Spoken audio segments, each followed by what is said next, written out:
All right, everybody, welcome to our Magnification Call, sponsored by Monster Energy Drink.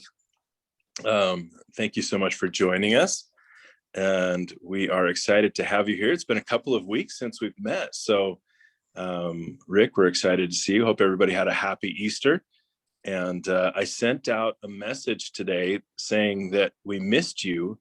And a lot of people misunderstood and said, why did I miss the call? Why am I in trouble? No, you're not in trouble. We just missed you because we didn't do 2 calls in 2 weeks. And so we are happy to have you here tonight. And also happy to have Mr. Richard Paul Evans with us. Richard, take it away. I think it's funny that people think they can get in trouble from us. Okay, like I said, I'm going to share some pretty intense things today because I don't want to waste your time, nor mine. When I was a scout, I had a really interesting scout leader. He actually was the #1 State Farm agent in the West. He made millions of dollars as a real estate agent. He couldn't spell at all. In fact, when he was young, he was in jail and they thought he was a judge told him they would end up in prison. He was worthless. And then he had this vision and he became a salesman and actually became a diehard scouter. And his name was Leonard Driggs, and he's kind of a legend. He's passed away. But he told us his story. And he said when he was young, there was a boy named Daniel. And Daniel was smaller than the other kids around his age. And so he got bullied a lot. He got picked on a lot. And finally, he just got sick of it, and he devoted his life to learning to fight. So he became a weightlifter. He became very buff. He became strong. And then he started to go, and then he became an expert fighter. So he used to go to dances and asked someone who's dancing with a guy who's dancing with the girls who's bigger than him, he'd either tell the girl to dance with them, or he would insult the girl. So the guy would feel he would have to fight. And then he'd go out and he would beat the crap out of him. He goes, he lived for beating up people. So he took all this anger, and that's how he chose to deal with this hardship of being bullied. That wasn't his fault, of being hurt, that he would respond to that with this sort of fear.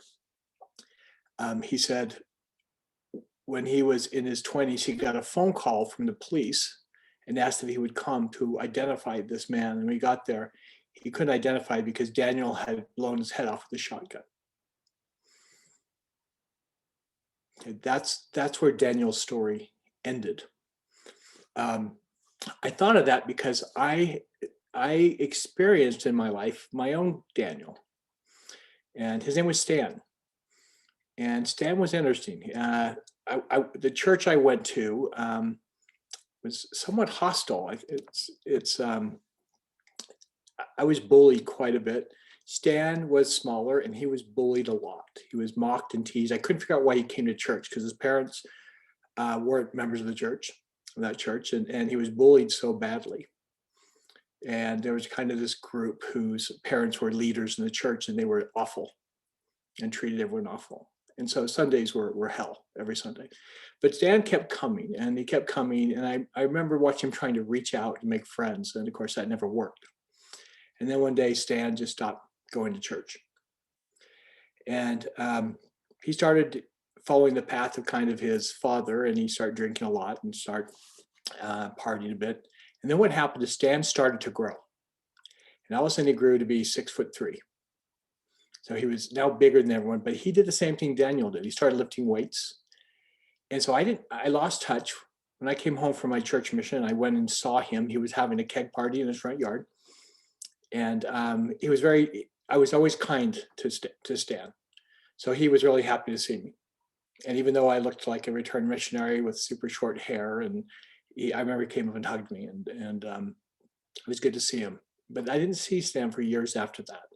The next time I saw Stan was the day my daughter Allison was born. I walked into the emergency of St. Mark's Hospital, and when I came in, there was a big crowd, and there were people that were covered with blood, and one of them was Stan. He was now a barroom bouncer, and a bar fight had broken out.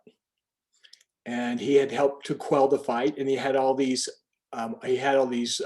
cute little barmaids that were doting over him. I thought, wow, Stan is a very big, scary man now with a lot of wild women around him. I thought he has changed, and a part of me was kind of happy for him because knowing what he'd been through, I thought he would totally trounce those bullies we grew up with now. I didn't see him for years after that, and I always wonder what happened to Stan. Well, last year I was walking to my new church, and I was walking in, and I was walking to the door. There was a large man with a big smile on his face and greeting people. And I stopped and looked at him, and he looked at me and he said, "Are you Rick Evans?" And all of a sudden it occurred to me, this was Stan. I go, "Stan?" And he had this light about him. And he hugged me, and I said, "What happened?" He said, "I found God." And I saw Stan last week. I now see Stan a lot. He is happy and friendly and tells jokes, and people just love him. And last Sunday, he was looking at me and he kind of waved and he goes like that, because I couldn't quite tell, but he was looking at me and he went like this, "We need to talk." And so when we walked out, I looked for him, and there he was. He goes, "Yeah, I've been looking for you. I just want to tell you, I've been diagnosed with cancer. And I just would appreciate some prayers, and but it's okay." And I thought, what a fascinating turn, that Stan took a very different, had a very different ending than Daniel, I told before. Very similar life, very similar experience, but instead he found something. He found his source, he found God, and how that was able to transform him into someone different. I was listening to a sermon, and I didn't realize until I was just doing a little research before this call that this man, that it was Andy Stanley, who's an internationally known pastor. It was actually a Utah man he was talking about. There was a man named Don Cash. Maybe some of you heard this story. He worked for Adobe. I believe he was an executive. And when he turned 50, he quit his job to fulfill a life dream. He joined what they call the 7 Summits Club. Have you ever heard of that? It's the 7 highest summits in the world. So he had a dream that he was going to climb all 7 summits. So he started this at the age of 50. Well, finally, last year, he went for the granddaddy of them all, Mount Everest. And he climbed to the summit.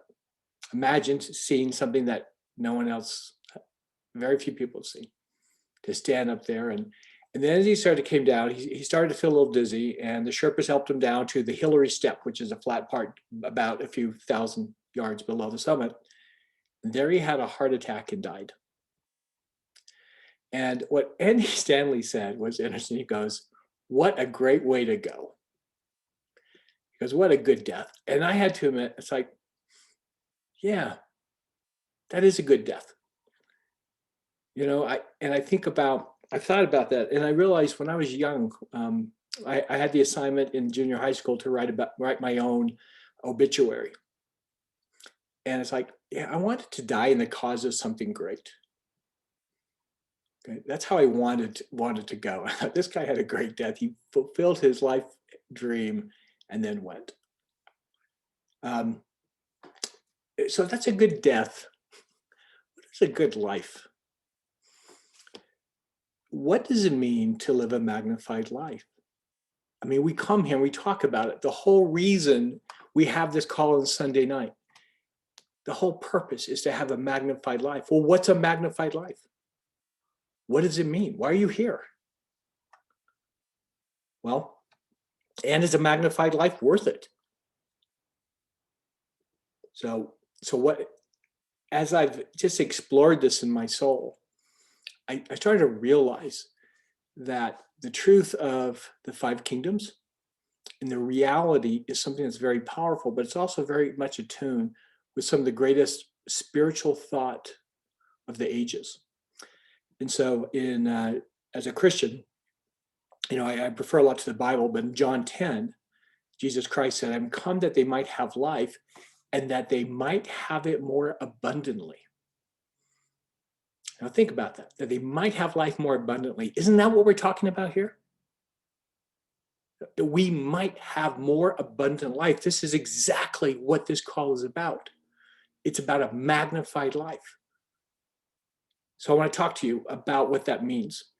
First of all, what does it mean? Does it mean more money? It could. I mean, it could, but Jesus didn't have any money. Okay. Does it mean more power? What do you think? Someone answer. What do you think, Robbie Eagle?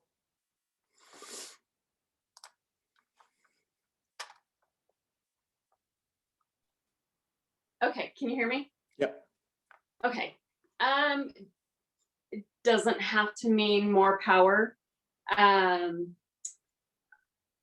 feel like a magnified life for me is having family that I'm surrounded by and loved by, and that I give them as much love as they give me. To me, I'll be honest, my family is probably the most important thing to me. I would kill for them.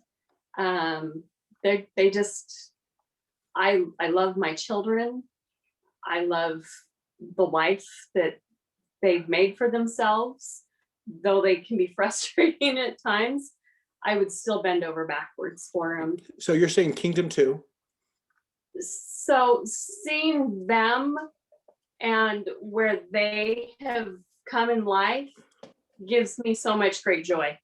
Okay. And I feel like I've become magnified through them because of who they have become through influence that I've been able to develop for them. Who else? Vicki Simpson. What does it mean to live? Let's go back to this. What does it mean to live life abundantly? To have life, to have it more abundantly, to live a magnified life. What does that mean to you? It means to me dedicating my life to Jesus Christ and his will for me, to help others see the joy, the happiness, and the fulfillment that can come through peace in him. Okay, thank you. Who else would like to share? What does it mean to have Ellen Smith, to help live a magnified life? So I had an interesting experience this week.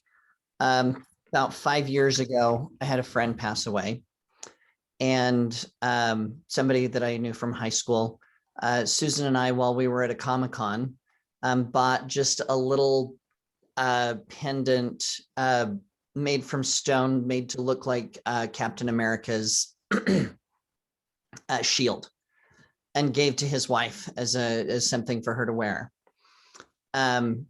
And Thursday morning, she sent me a picture of herself wearing it and just said, wanted to say thanks for thinking of me.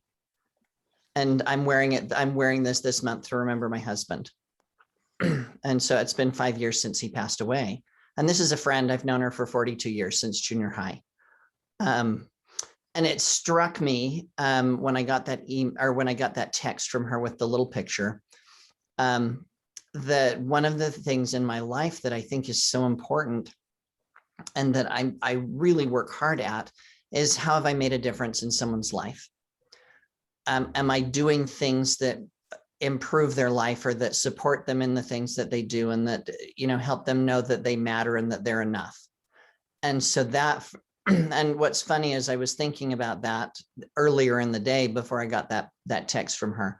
And so for me, living a magnified life and an abundant life is when I know that I'm meeting those expectations, when I am working and finding ways to make a difference in other people's lives.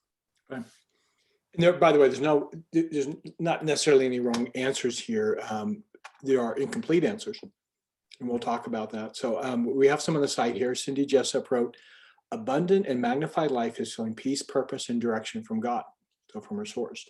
Pat wrote, to live in my highest values and fulfill my life's mission. Pat, I absolutely love that. And that is what I would say is closest to what I would filled with all of that. And that, as you can see, that doesn't preclude anything that you shared tonight. So let's talk about that. More money, more power, more experiences, more relationships. I remember as a child feeling that I was living small. That life, it just didn't feel big enough for me. And I think someone who, I didn't come from a small town, but we didn't have much. So it's just like, I think I felt a little bit like an afterthought as coming from a large family. And so there wasn't a lot of attention on us. It couldn't be, you know, and then my mother was very sick. And so we kind of lived on our own. And I remember at the age of 9 having this vision that I was standing on a stage before thousands of people. And I had this sense and this feeling that there was more than where I was at. And so life abundantly, to live life magnified. First of all, I want to point something out. The more I live the 5 kingdoms, the more I realize that it's divinely inspired and that it always works. I have never once found a situation where it did not work, not once. And the harder life gets, the more clear it is to me that it works. So I just want to point one thing out. If the dream sacrifices the inner first kingdom, right, then it's not magnification. So the scripture in Matthew, for what is a man profited if he shall gain the whole world and lose his own soul? Or what shall a man give in exchange for his soul? If you've lost your soul through what you're doing, you're not magnified. Does that make sense? So to understand that magnification comes from the inside out. And so even if we say, well, my family is most important, they're not most important. And if you're Christian, you can't say that because Christ very, very clearly said they are not most important. And if you make them most important, then you have lost sight of how you were made. Now, this is the irony of it, that the more congruent I am with my inner source, with my source, my kingdom, the better father I am. I am much more likely to sacrifice my life in that realm. Because we all know people who say, well, my family's my life, and they're consuming their families. Okay. They're actually consuming them, like, you are here to magnify me, to give me, or to even give me joy. I'm just coming around because I just get that from you. And someone who is in line with their inner kingdom, they are focused on who they are. So coming back to what Pat wrote, to live in my highest values and fulfill my life mission. I love that term, life mission. So what does it take for us when we talk about, we have these calls to help us magnify, but what does it mean to truly magnify? And how do we do it? What's the process? And is it worth it? And the answer is absolutely it's worth it, because there is nothing else. In fact, I would maintain that nothing else is worth it. We're here for one reason, and that is to fulfill the measure of our creation. So, and that includes all of it. It includes family. It includes our friends. It includes our vocation, our work, how we reach out. It includes impacting the world even. So what is that process? Well, I think that there is a process that we go through. And so, and you may want to write this down, because I would like you to try it this week. I think the first part of that process is to spend time with your source. And I mean very deliberately. And so I'd like you to try something. If you are not accustomed to this, if you haven't done this, I would like you to take 15 minutes this week. Shut off all electronics, shut off all family, shut off all anything that might distract you, and connect with your source. And through meditation or prayer, and you can't, by the way, you cannot do this wrong. You can be as clumsy. You can be as clumsy as you want. Imagine Imagine those who are parents or grandparents that, a little 3-year-old comes up to you and starts talking to you. Could you imagine saying, I'm sorry, you're not talking to me right? You call that English? What are you trying to say? You know what I mean? We don't do that, do we? What do? We get down on their level, right? We bring ourselves down on their level and we look at them with intense interest and listen and determine, even if they can't say it, we know what they really want, don't we? This is a great metaphor of how God reaches us. And such incredible power to actually lower himself to look and say, I hear you. What a powerful thing. So for us to live externally, to truly live externally in a powerful way, we must first conquer the internal. And that is the source. That is the first place. And if we don't, the rest of it can grow and we will self-destruct. Because what happens is the foundation, the very bottom of this, we're built on the first kingdom, that the foundation will actually collapse from the weight of it, especially as you become more influential and more powerful. Because what happens, and I'll tell you from experience, is that there's more temptation. There's more distraction. Okay, there are more pressures. These things come to you. All of a sudden, you have these chances to really screw up, mess up your life. And so, if your foundation isn't solid, and so how grateful I am that in the experiences I went through, and that God prepared me before I became Richard Paul Evans in a very deliberate way. I now look back and I can see the lessons I was given to prepare me for the time so I would not self-destruct. And at the time, I thought the experiences I was having were awful. I remember saying, where are you, God? Why are you doing this to me? Why do you want me to suffer? Looking back, he was preparing me. He was giving me perspective.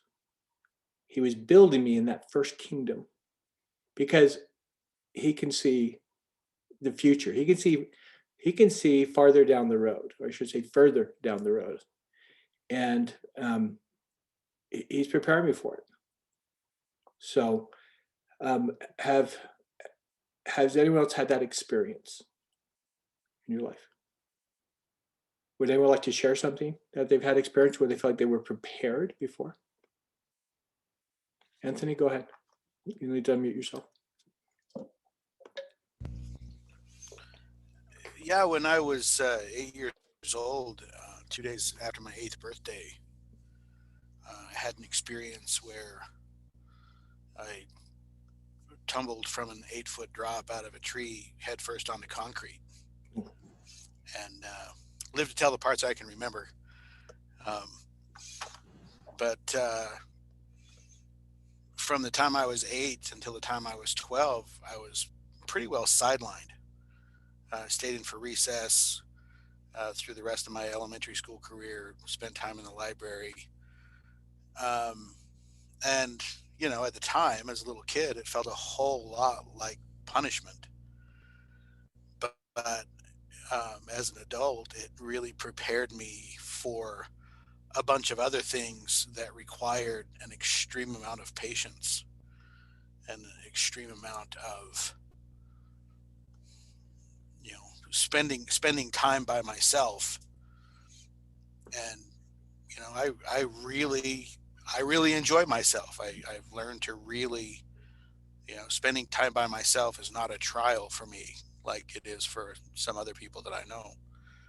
And it's really helped me with patience when I've had other things that I have to work my way through or figure out the solution for or wait for the answer for. So Thank you, Tony. Thanks for sharing that. thank you. So as we go inside, so again, this week, I'd like to spend 15 minutes very deliberately. Write it down in your planner when you're going to do it.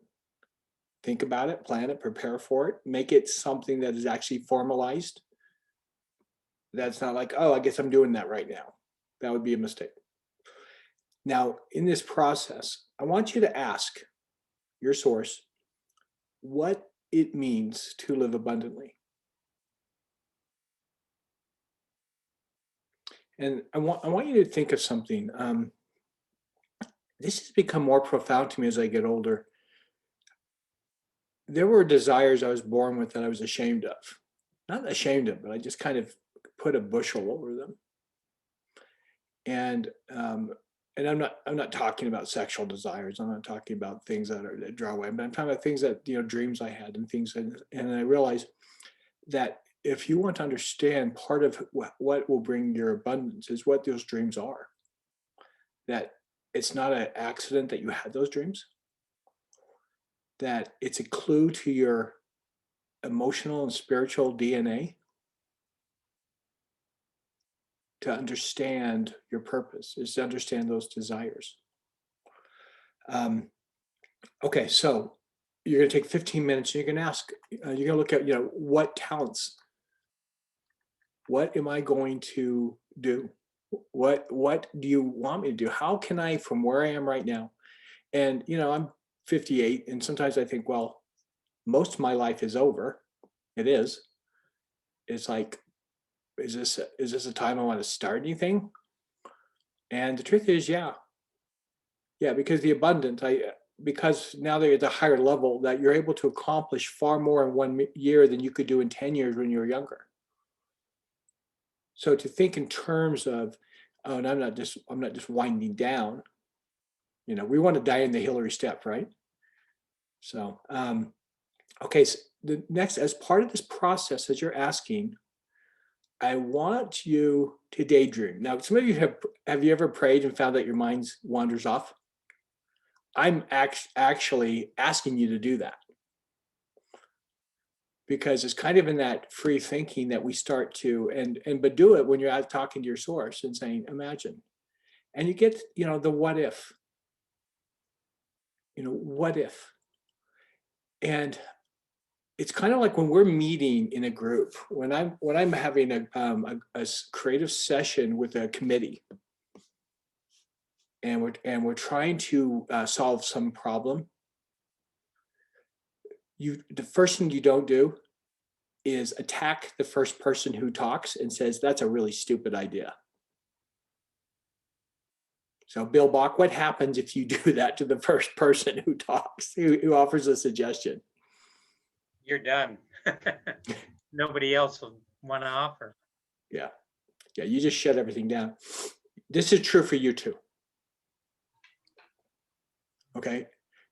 So you're going to start having ideas and things and say, well, that's just stupid. I could never do that. Do not do that. Okay. Do not step outside that. I want you to listen and say, that's okay.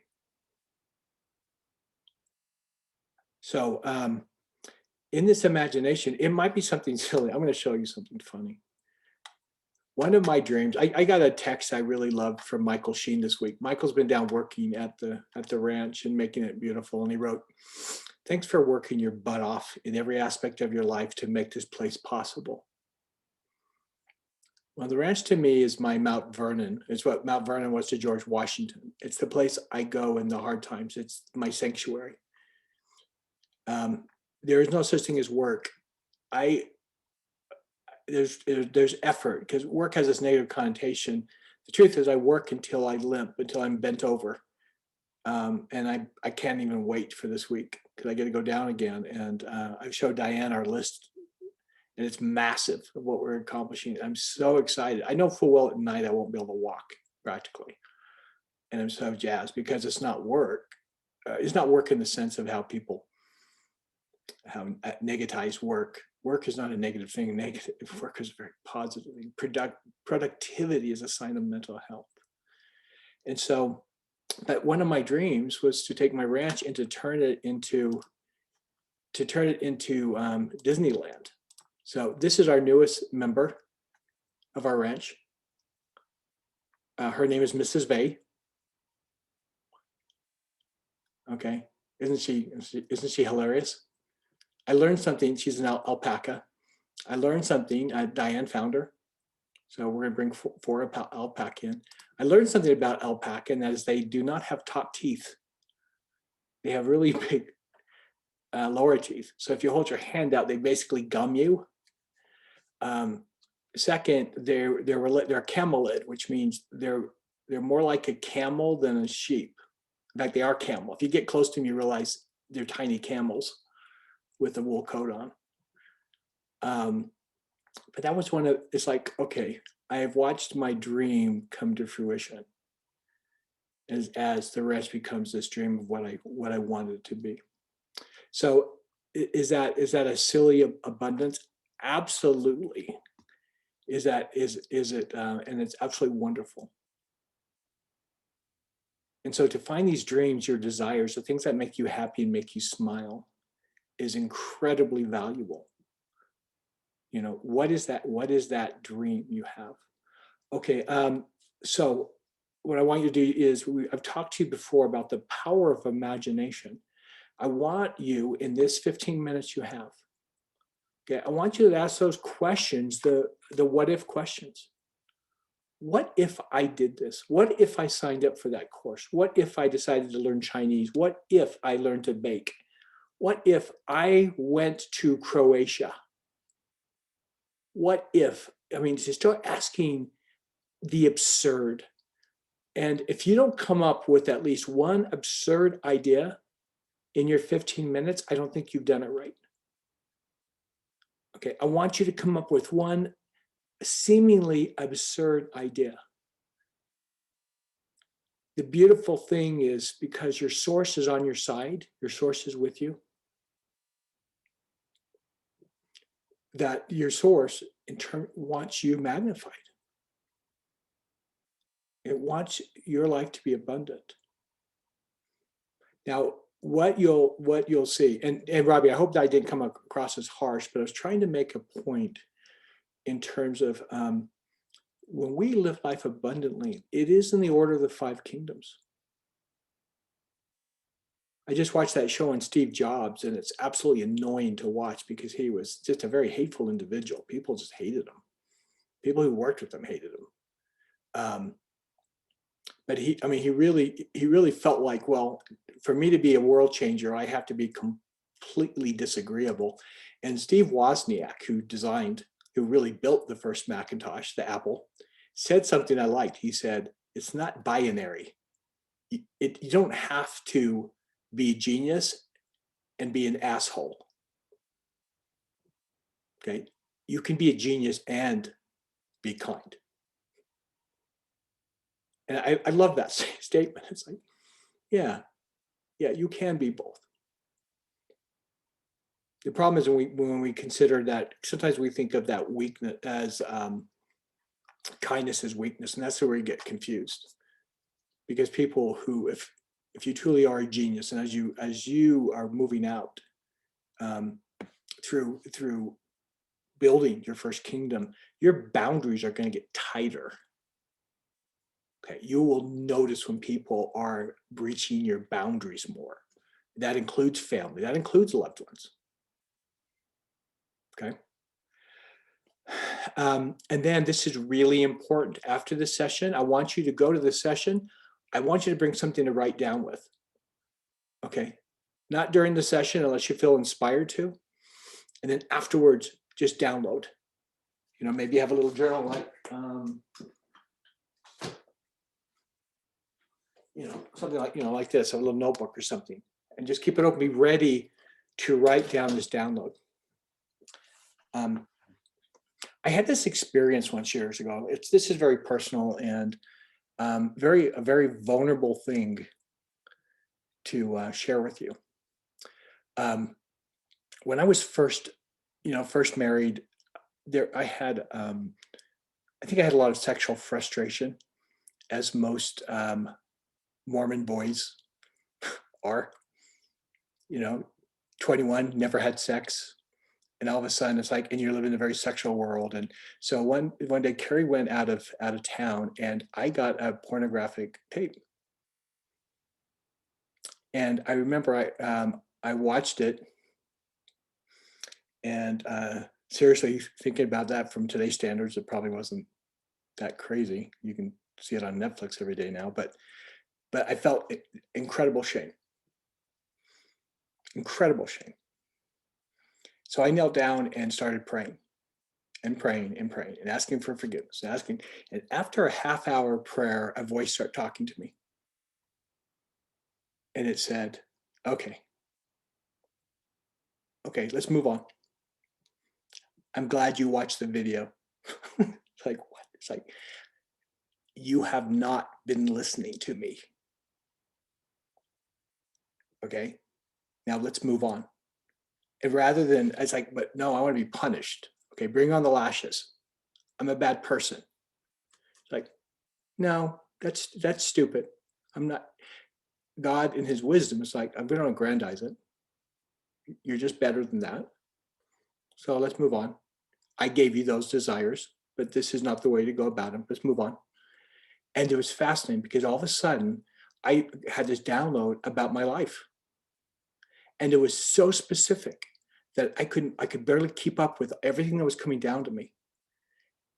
And it kept saying every time I start bringing back to, but no, I want to be punished. I want to suffer. It's like, get over it. Okay. You're talking to me. When you're with me, you are safe. And then it told me I needed to move into politics, and it told me I needed to call a congressional candidate I did not know, and he would give me a job. Now, imagine if you got that download. You're going to call a candidate for Congress and that you don't know, doesn't know you, and he's going to give you a job. And I did. The next morning I called him and he goes, come on down, let's meet. And I went and met with him and he hired me on the spot. I thought, how fascinating. And it kept coming back. It's like, we have in our minds what we have certain laws, and you realize that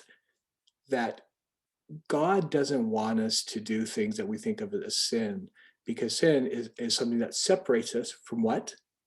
Our first kingdom. See, do you understand the brilliance of this, of the divinity of this? Sin separates us from our first kingdom.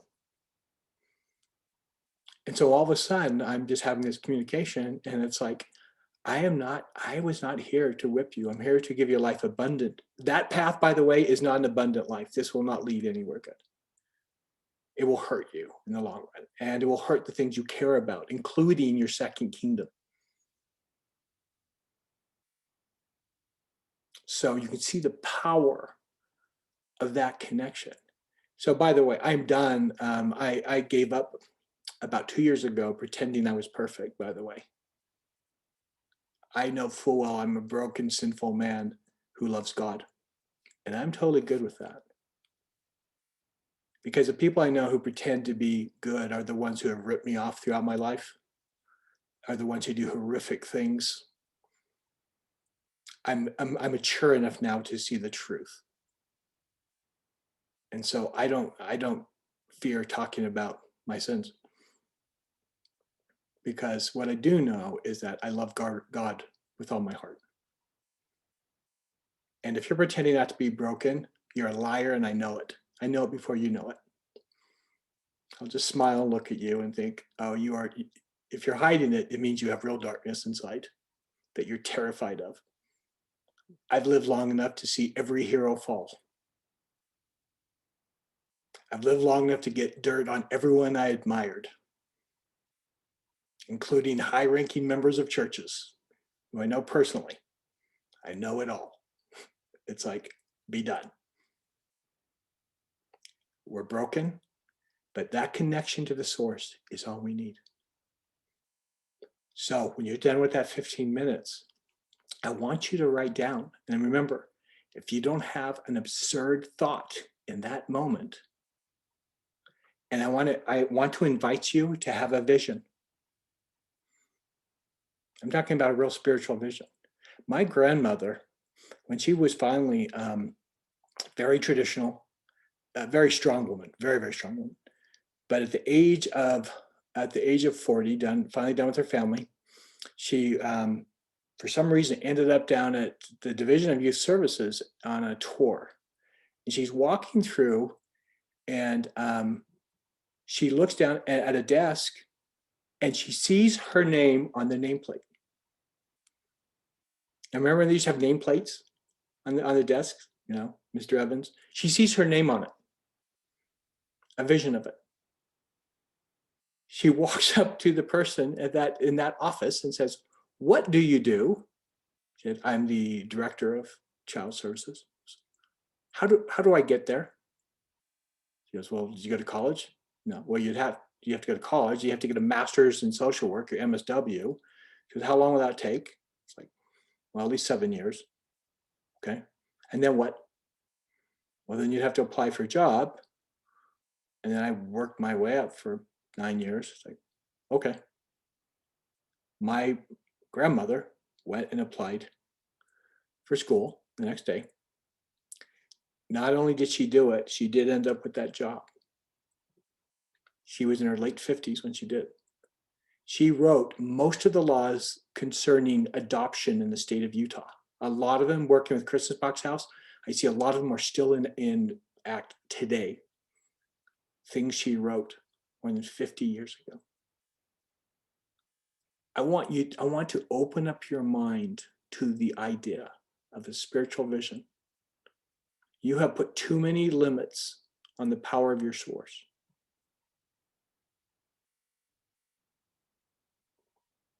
And so that's why it's so important that you understand the absurd. How many would you of us would actually look at what my grandmother did and say, that's absurd.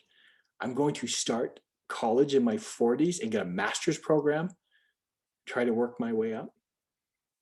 But that's where she needed to live her life abundantly. And she never regretted the power that gave her, the experience, and the influence and impact she had. So I want you to be open to having a vision. I want you to learn to plead, to love, to beg with your source.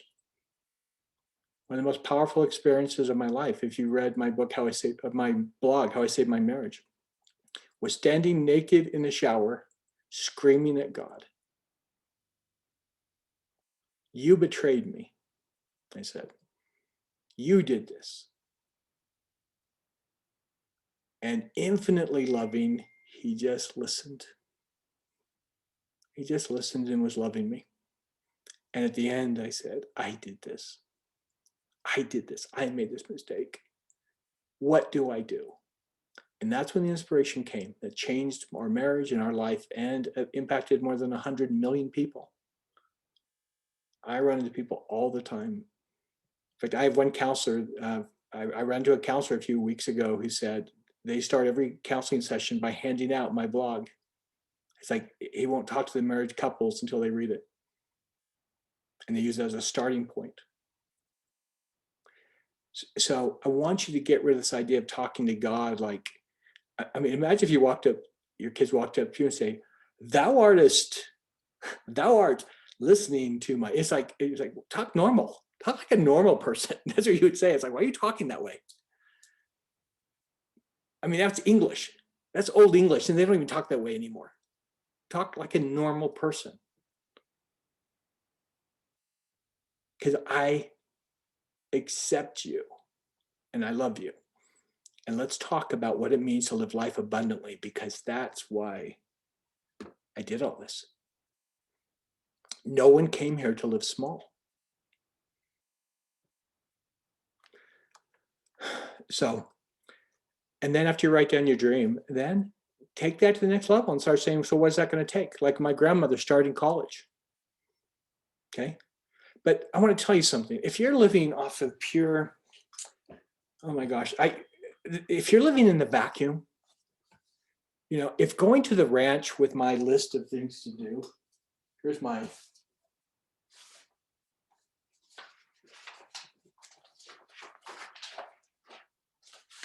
you're going to love this, Michael. This is our first 3 days of things to do. If I was miserable doing that, it would not happen. That's why it's so important that you realize as you're looking at where you're going in living life abundantly, that God also put in there that desire. I want this. This is what I want. This will bring me joy. Because when we live in that fulfillment, that joy. And this is where, when I look at, I had a very scary near miss this week. My daughter Jenna and David went to California. Jenna just hears the beach calling her, the ocean. And she really wants to live there. And it's like, what if they moved and took my grandchildren? And Carrie just said, we're gonna have to move to California. And I said, can't do that. Tell you what, I'll buy a house in California, an apartment, and we'll just fly down there all the time. But it's like, wow, what if they were left? Because they have become part of my extreme joy, Robbie, like you're talking about. When I'm sad, I think about the incredible, just hearing the word Babo is the sweetest word I've ever heard in my life. My heart just wells. That's because I have found fulfillment in Second Kingdom.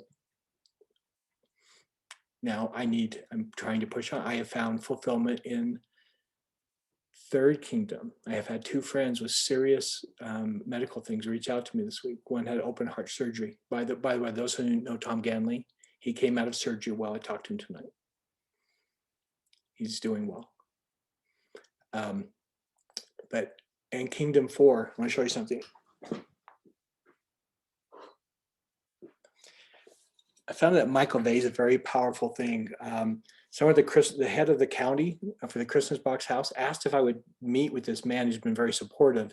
He's the head of the health department in Utah. It's a very powerful man. And he's like, could you please meet with my grandson? He's a Vayniac. See, that's the power of Michael Vey. So I did. I had lunch. He made this boy. Isn't that cool? He did that with the 3D. It's a fist holding a lightning bolt for Michael Vey. And it was fun because I left, his mother's like, you have no idea how happy I feel that you would spend this time. And I just sat there and listened to him and asked him questions. It's like, and he had a piece of paper, he was writing things down. She was like, you were so respectful to my son. I said, no, I get it. I have a son. I totally get it. There are people I will do anything for. Because when my son was down, they were there for him. They made an impact I couldn't make. You bet I will take care of them. You bet I'm loyal to them. I get it. So to find magnification in each of those, I brought that up because that was Kingdom 5. I didn't know these people, but it impacted them. And that's beautiful. I received a beautiful email 2 weeks ago from a woman who said, I don't know if you know how God is using you with Michael Vey. She said, my son was in a motorcycle accident, and he's been learning to reread. He had brain damage. And one of the first things he said when he could speak is he said, I want Michael Vey. And she said, we have gone through and he's doing really well. And she goes, you have no idea. I said, yeah, I do understand. Because God has chosen to magnify my life. So the last part of this is trust. And this is going to be hard for some of you. And this is what I want you to trust. I want you to trust that your source likes you. Okay? I grew up very legalistic. I always thought God was disappointed in me. Didn't matter how much I sacrificed. Didn't matter that I did everything I thought I could. I knew I'd always fall up short. The greatest discovery, spiritual discovery of my life is that God actually likes me. And this is that trust. Oh, CJ's been raising his hand. Where is CJ? Where are you, brother? Oh, CJ, do you have something to say? I did. You there? Yeah, go ahead. Sorry, I was just wondering, are you still pre-selling your other book? Yes. Okay, and I need to get that website again if I could. Did you give it out? I got on a couple minutes late. Are you talking about the monkey book? Yes. Yeah. What's that website again, real quick? What is it, Diane? I won't put it in the chat. Okay, perfect. I will write it down, and I'm gonna buy some. I want to get that to some people. And I was wondering if that young man might make some of those fists with the lightning bolts for a fee. Oh, that'd be fun. He could I think like, that's so cool. isn't that fun to do as? That's Oh, so cool. CJ, that's a great idea. He could pay for like his college. There you Tell his go. mothers, like if he wants to make it and do a fee, I think kids would love it. Yeah, find out. I'll put me down for the first one. Yeah, Well, I'll they're get the second. they're pretty get the fun, first huh? one. Yeah, thank you. Good idea. Yes, sir. So remember that trust. Trust. And that might be the hardest part of all of this. But if you don't have that trust that your source loves you, in fact, there's a word I learned that I absolutely love. Delights. The word delight. The first time I heard that, I wept. When I heard someone say, God delights in you. That was when my mind and my world changed. Because at the time I was holding my little granddaughter, and all I can feel with her is delight. She can't do anything that would make me not like her. The other day they were playing wrestling and they were doing body slams on me, jumping on top of the bed, and just like, okay, this really hurts. Do I get mad? Of course not. I laughed at, and then I limped away. It's like they, and then I realized it's like, what if God delighted in me? Imagine that, as broken and sinful as we all are, that God delights in us. What a cool concept. But if you don't have, what I realize is that if you don't have that trust, why would you trust your source? Why would you believe? Why would you listen to anything? Because they don't have your back. So to have that trust that you are lovable and that you are delighted in is a really, really powerful thing. And then and you move forward imperfectly, but there is no way to success. No one has ever climbed Mount Everest by going the shortest point between the shortest distance lying between 2 points, right? No one's ever gone straight up Mount Everest. That's not the way we climb mountains. You look at these little openings here and there, where to go. Mountain climbers spend years learning, developing, strengthening themselves. And to accomplish great things, it requires that. It doesn't happen quickly. But the fact that you have the ultimate Sherpa in your source, and the cool thing about it all, yes, Marcy, we seek progress, not perfection. The coolest thing at all is that we have our eyes set on that summit. We're going to reach that top, but our source has his eyes set on us. Isn't that cool? That we are the summit. That we are the peak. I hope that gives you chills. He gives us summits to look to because we understand that if I climb this and we push ourselves, we can go a little bit further. But it's like he's looking at us. At the end, we say, I'm secure in my first kingdom. I want to say what Henry David Thoreau said on his deathbed. He said his aunt said to him, do you want to make peace with God? And he said, peace with God? To my knowledge, we've never quarreled.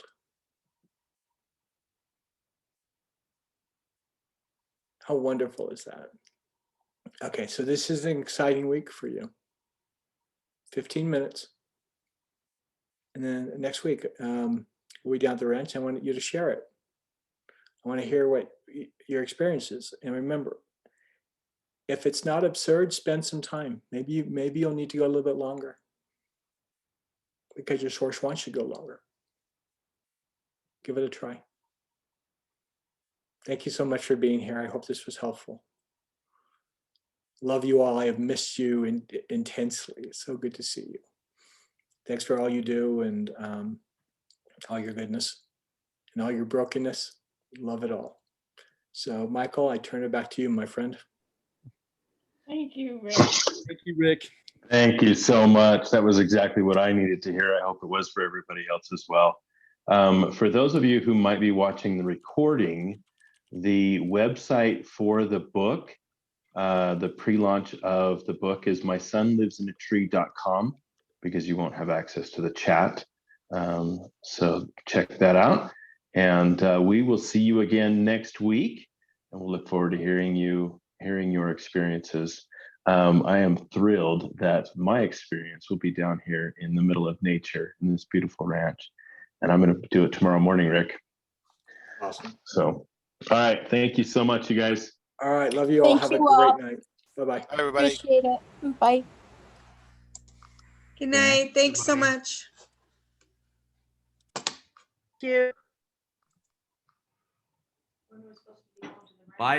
Bye, Anita. Thanks for being on.